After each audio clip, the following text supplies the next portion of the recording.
ಓಂ ಶ್ರೀ ರಾಘವೇಂದ್ರಾಯ ನಮಃ. ಶ್ರೀ ಗುರುಭ್ಯೋ ನಮಃ. ಪರಮ ಗುರುಭ್ಯೋ ನಮಃ. ಶ್ರೀಮದಾನಂದ ತೀರ್ಥ ಭಗವತ್ಪಾದಾಚಾರ್ಯ ಗುರುಭ್ಯೋ ನಮಃ.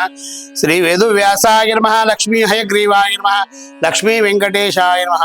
ಓಂ ಕಲ್ಯಾಣಾದ್ಭುತಗಾತ್ರಾಯ ಕಾಮಿತಾರ್ಥಪ್ರದಾಯಿನೇ ಶ್ರೀಮದ್ ವೆಂಕಟನಾಥಾಯ ಶ್ರೀನಿವಾಸಾಯ ತೇ ನಮಃ. ಉಗ್ರವೀರಂ ಮಹಾವಿಷ್ಣುಂ ಜ್ವಲಂತಂ ದುರದೋಮುಖಂ ನರಸಿಂಹಂ ಭೀಷಣಂ ಭದ್ರಂ ಮೃತ್ಯುಂ ನಮಾಮ್ಯಂ.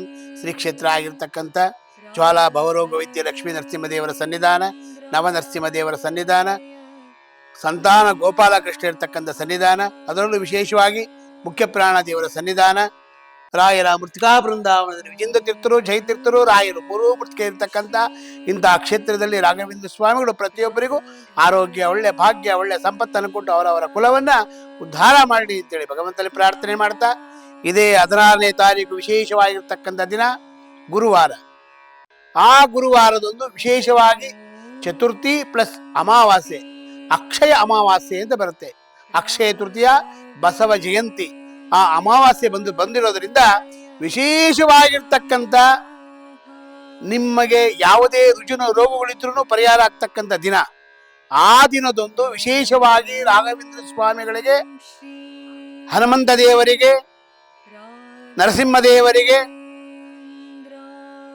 ವಿಶೇಷವಾಗಿ ಪಂಚಾಮೃತ ಅಭಿಷೇಕವನ್ನು ಮಾಡಿಸಿ, ಮಧು ಅಭಿಷೇಕವನ್ನು ಮಾಡಿಸಿ, ನರಸಿಂಹದೇವರಿಗೆ ಮಂಜು ಸೂಕ್ತದಿಂದ ವಿಶೇಷವಾಗಿ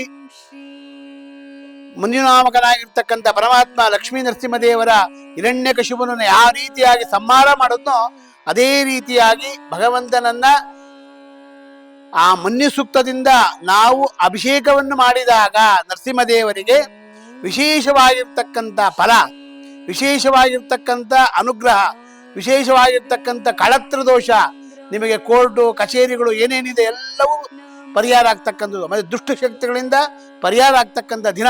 ಅದಕ್ಕೋಸ್ಕರವಾಗಿ ಈ ರಾಘವೇಂದ್ರ ಸ್ವಾಮಿಗಳಿಗೆ ಗುರುಗಳಾಗಿರ್ತಕ್ಕಂಥ ನಿಮ್ಮ ಗುರುಗಳಾಗಿರ್ತಕ್ಕಂಥ ರಾಯರಿಗೆ ಆ ದಿನದೊಂದು ವಿಶೇಷವಾಗಿ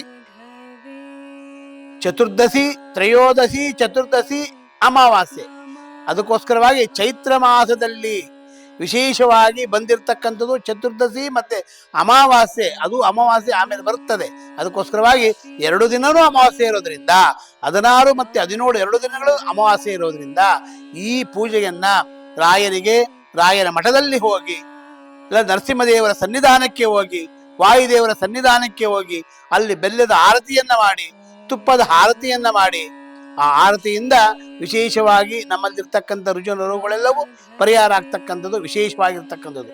ಅದರಲ್ಲೂ ವಿಶೇಷವಾಗಿ ಏಕಾದಶಿ ಇಂದ ದ್ವಾದಶಿ, ತ್ರಯೋದಶಿ, ಚತುರ್ದಶಿ.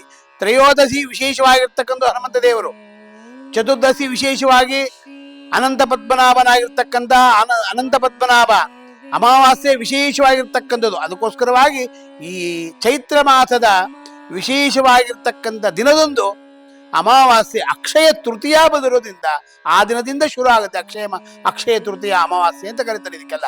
ಅದಕ್ಕೋಸ್ಕರವಾಗಿ ಈ ಬೆಲ್ಲದ ದೀಪವನ್ನ, ತುಪ್ಪದ ದೀಪವನ್ನ, ಮತ್ತೆ ಅದರಲ್ಲೂ ವಿಶೇಷವಾಗಿ ಗುರುಗಳಿಗೆ ಆ ದೀಪವನ್ನ 5 ದೀಪವನ್ನ ಹಚ್ಚಬೇಕು. 5 ಅಂದ್ರೆ ಬೆಲ್ಲದ ಅಚ್ಚು ಬೆಲ್ಲ ತೆಗೆದುಕೊಂಡು ಬಂದು 5 ಅಚ್ಚು ಬೆಲ್ಲವನ್ನು ತೆಗೆದುಕೊಂಡು ಅದರಲ್ಲೂ ವಿಶೇಷವಾಗಿ ತುಪ್ಪದ ಬತ್ತಿಯನ್ನು ಹಾಕಿ ಪ್ರದಕ್ಷಿಣೆ ಮಾಡಬೇಕು. ಆ ಬತ್ತಿಯನ್ನು ಸುಮ್ಮನೆ ಹಚ್ಚಿಬಿಟ್ಟು ಹೋಗೋದಲ್ಲ, ಅದರಿಂದ ಪ್ರದಕ್ಷಿಣೆಯನ್ನು ಮಾಡಿದಾಗ ಆ ಪ್ರದಕ್ಷಿಣೆಯಿಂದ ಯಾರಿಗೆ ಏನೇನು ತೊಂದರೆಗಳಿದೆ ಆ ತೊಂದರೆಗಳೆಲ್ಲವೂ ಪರಿಹಾರ ಆಗ್ತಕ್ಕಂಥ ದಿನ ಆಗುತ್ತೆ. ಅದಕ್ಕೋಸ್ಕರವಾಗಿ ಇಂಥ ಅಕ್ಷಯ ತೃತೀಯ ಅಮಾವಾಸ್ಯೆಯ ಗುರುವಾರ ಬಂದಿರೋದ್ರಿಂದ ಆ ಗುರುಗಳು ವಿಶೇಷವಾಗಿ ಗುರುಗಳು ಏನ್ ಹೇಳ್ತಾರೆ ಅಂದ್ರೆ, ಅಗಮ್ಯ ಮಹಿಮಾಲೋಕೆ ರಾಘವೇಂದ್ರ ಮಹಾಶಯ. ಅಂತ ಅಗಮ್ಯ ಮಹಿಮರಾಗಿರ್ತಕ್ಕಂಥ ಗುರುಗಳು ರಾಘವೇಂದ್ರ ಸ್ವಾಮಿಗಳು ಸಂಪೂರ್ಣವಾಗಿ ನಿಮ್ಮ ಮನೆಗೆ ಬಂದು ನಿಮ್ಮಲ್ಲಿ ಬಂದು ವಿಶೇಷವಾಗಿ ಅನುಗ್ರಹವನ್ನು ಮಾಡ್ತಾರೆ. ಆ ಅನುಗ್ರಹವನ್ನು ಮಾಡಬೇಕಾದ್ರೆ ವಿಶೇಷವಾಗಿ ನಾವು ಅವ್ರಿಗೆ ಏನು ಕೊಡಬೇಕು, ಏನು ಮಾಡಿದ್ರೆ ಅನುಕೂಲ ಆಗುತ್ತೆ ಅಂತಂದ್ರೆ ಆ ಗುರುಗಳಿಗೆ ವಿಶೇಷವಾಗಿ ಏನು ಕೇಳಲ್ಲಂತ ಅವರಿಗೆ ಕೇಳದೆ ಒಂದವರಿಗೆ, ನೀನು ನನ್ನಲ್ಲಿ ವಿಶೇಷವಾಗಿ ನನ್ನ ಬೃಂದಾವನದಲ್ಲಿ ನಾನು ಬೃಂದಾವನದಲ್ಲಿ ಕೂತಿದ್ದೀನಿ, ಆ ಬೃಂದಾವನದಲ್ಲಿ ವಿಶೇಷವಾಗಿ ನರಸಿಂಹದೇವರು, ಅದರಲ್ಲೂ ವಿಶೇಷವಾಗಿ ರಾಮದೇವರು, ಸಾಕ್ಷಾತ್ ಕೃಷ್ಣ, ವೇದವ್ಯಾಸದೇವರು ಎಲ್ಲರೂ ಬೃಂದಾವನದಲ್ಲಿದ್ದಾರೆ. ಅಲ್ಲಿ ವಿಶೇಷ ಕೇಳುತ್ತದೆ. ಅದ್ರಲ್ಲಿ ಏನಪ್ಪಾ ಅಂತಂದ್ರೆ ದಶಾವತಾರ, ಒಂದು ಭಗವಂತ 10 ಅವತಾರವನ್ನು ಮಾಡಿದ್ದಾನೆ. 10 ಅವತಾರದಲ್ಲೂ ಭಗವಂತ ವಿಶೇಷವಾಗಿ ರಾಯರ ಬೃಂದಾವನದಲ್ಲಿ ಕೂತಿರ್ತಾರೆ ಅವರು. ಅದಕ್ಕೋಸ್ಕರವಾಗಿ ಇಂಥ ರಾಯರ ಬೃಂದಾವನ ಕ್ಷೇತ್ರಕ್ಕೆ ಹೋಗಿ, ಮಂತ್ರಾಲಯ ಕ್ಷೇತ್ರ, ಎಲ್ಲಿ ಎಲ್ಲಿ ರಾಯರ ಮೃತ್ತಿಕಾ ಬೃಂದಾವನಗಳಿದೆ ಆ ಕ್ಷೇತ್ರಕ್ಕೆ ಹೋಗಿ, ಆ ಕ್ಷೇತ್ರದಲ್ಲಿ ವಿಶೇಷವಾಗಿ ರಾಯರ ಪ್ರದಕ್ಷಿಣೆ ನಮಸ್ಕಾರವನ್ನು ಮಾಡಿ ಅದರಿಂದ ಮೋಕ್ಷಕ್ಕೆ ಹಾದಿ ಆಗ್ತಕ್ಕಂಥ ಭಾಗ್ಯ ಇರುತ್ತೆ. ರುಜುನ ರೋಗಗಳೆಲ್ಲವೂ ಪರಿಹಾರ ಆಗ್ತಕ್ಕಂಥ ಭಾಗ್ಯ ಇರುತ್ತೆ. ಅಮಾವಾಸ್ಯೆ ದಿವಸ ಅದರಲ್ಲೂ ವಿಶೇಷವಾಗಿ ಅಮಾವಾಸ್ಯೆ ದಿವಸ ವಿಶೇಷವಾಗಿ ನೀವು ಮಾಡ್ತಕ್ಕಂಥದ್ದೇ ಬೂದು ಕುಂಬಳಕಾಯಿಯನ್ನ ವಾಯುದೇವರ ದೇವಸ್ಥಾನಕ್ಕೆ ತೆಗೆದುಕೊಂಡು ಹೋಗಿ ಅಲ್ಲಿ ಬೂದು ಕುಂಬಳಕಾಯಿ ದೀಪವನ್ನು ಹಚ್ಚಿ ಅದರಿಂದ ಫಲ ಸಿಗ್ತಕ್ಕಂಥ ಭಾಗ್ಯ ಇರುತ್ತೆ. ಅದಕ್ಕೋಸ್ಕರವಾಗಿ ಇಂಥವೆಲ್ಲವನ್ನು ಮಾಡಿದಾಗ ಗುರುವಾರನೇ ಬಂದಿರೋದ್ರಿಂದ ಗುರುಗಳು ವಿಶೇಷವಾಗಿ ಅನುಗ್ರಹವನ್ನು ಮಾಡ್ತಕ್ಕಂಥವ್ರಾಗ್ತಾರೆ. ಇಂತಹ ಗುರುಗಳ ಸೇವೆಯನ್ನು ಯಾರು ಮಾಡ್ತೀರಾ? ಗುರುಗಳೇ ಅಂತೀರಾ? ಸಾನುರಾಗದಿಂದ ಹರಿಯ ತಾನೇ ಸೇವೆ ಮಾಡುತ್ತೀಯಳೋ, ಏನು ಧನ್ಯಳೋ ಲಕ್ಷ್ಮಿ, ಎಂತ ಮಾನ್ಯಳೋ ಅಂತಾರೆ. ಯಾವಾಗಲೂ ಸೇವೆಯನ್ನು ಮಾಡ್ಬೇಕಾದ್ರೆ ಭಗವಂತ ಸೇವೆ ಮಾಡ್ತಕ್ಕಂಥವ್ಳು ಯಾರಪ್ಪ ಅಂತಂದ್ರೆ ಸಾಕ್ಷಾತ್ ಮಹಾಲಕ್ಷ್ಮೀ ದೇವಿ. ಅದೇ ರೀತಿಯಾಗಿ ನಾವು ವಿಶೇಷವಾಗಿ ಕಲಿಯುಗದಲ್ಲಿ ಕಾಮಧೇನು ಕಲ್ಪವೃಕ್ಷರಾಗಿರ್ತಕ್ಕಂಥ ಗುರುಗಳ ಸೇವೆಯನ್ನು ಮಾಡಿದಾಗ ಆ ಸೇವೆಯ ಫಲದಿಂದ ನಮಗೆ ವಿಶೇಷವಾಗಿ ಅನುಗ್ರಹವಾಗ್ತಕ್ಕಂಥ ಭಾಗ್ಯ ಇರುತ್ತೆ. ರುಜಿನ ರೋಗಗಳೆಲ್ಲವೂ ಪರಿಹಾರ ಆಗ್ತಕ್ಕಂಥ ಭಾಗ್ಯ ಇರುತ್ತೆ. ಇಂಥ ಗುರುಗಳ ಸೇವೆಯನ್ನು ಯಾರು ಮಾಡ್ತೀರಾ ಅವರ ಮನೆಯಲ್ಲಿ ಸಮೃದ್ಧಿಯಾಗಿ ಎಲ್ಲ ಕಷ್ಟಗಳು ಪರಿಹಾರ ಆಗ್ತಕ್ಕಂಥ ಭಾಗ್ಯ ಇರುತ್ತೆ. ರಾಯರೇ ಅಂದ್ರೆ ಸಾಕಂತೆ ಅನುಗ್ರಹವನ್ನು ಮಾಡ್ತಾರಂತೆ. ರಾಯರ ಮಂತ್ರಾಕ್ಷಿ ತೆಗೆದುಕೊಂಡೆ ಅದರ ವಿಶೇಷವಾಗಿರ್ತಕ್ಕಂತೆ. ಪರಿಮಳಾಚಾರ್ಯರೇ ಅಂದ್ರೆ ಸಾಕಂತೆ ವಿಶೇಷ ಅನುಗ್ರಹ ಮಾಡ್ತಾರಂತೆ. ಅಪಣಾಚಾರ್ಯರೇ ಅಂದ್ರೆ ಸಾಕಂತೆ ಅಪಣಾಚಾರ್ಯರು ಹೋಗಿ ರಾಘವೇಂದ್ರ ಸ್ವಾಮಿಗಳಿಗೆ ಹೇಳಿ ವಿಶೇಷ ಅನುಗ್ರಹವನ್ನು ಮಾಡ್ತಕ್ಕಂಥವ್ರು ಆಗ್ತಾರಂತೆ.